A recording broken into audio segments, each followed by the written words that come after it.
If you forgot about Sister Jean, YouTube gave you a reminder about the darling, now 99-year-old chaplain for the Loyola Chicago basketball team by featuring her in a Super Bowl commercial. And that might be the last we see of Jean Dolores Schmidt on the national stage.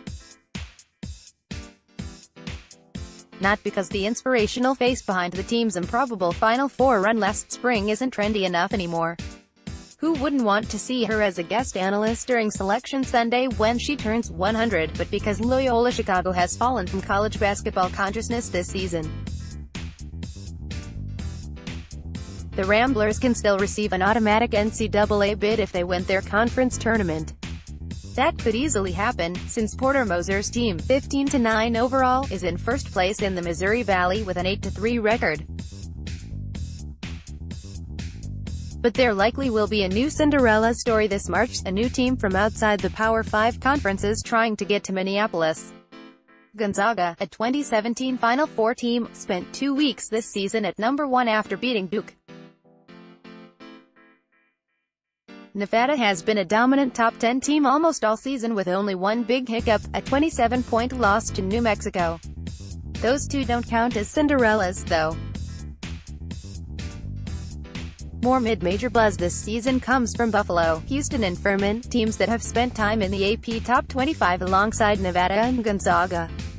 Furman made headlines first when it upset defending national champion Villanova in mid-November, but the Paladins fell out of the top 25 after suffering their first 2 losses in back-to-back games against LSU and East Tennessee State in late December. They're now 4th in the Southern League, behind another mid-major buzzworthy team, Wofford, which has an 11-0 conference record. Number 23 Buffalo was ranked as high as 14th. Houston, led by former Indiana coach Kelvin Sampson, was 12th in the poll this week with a 21-1 record. 3 more teams are trying to crack the top 25, Lipscomb, 19-4, 10-0, of the Atlantic Sun Conference, North Texas, 19-4, 7-3, of Conference USA and Hofstra, 19-4, 9-1, of the Colonial Athletic Association. There is the star power from non-power conferences, too, names that could shine in bright lights during March Madness. On that list are All-America candidates and future NBA draft picks such as Murray State's Ja Morant, potential No. 1 selection, Gonzaga's Rui Hachimura, Nevada's Caleb Martin and Jordan Caroline and South Dakota State's Mike Daum. We can imagine some of these players and teams making noise in the race to Minneapolis. But as Sister Jean taught us, there's also a chance we'll learn some new names next month we never saw coming.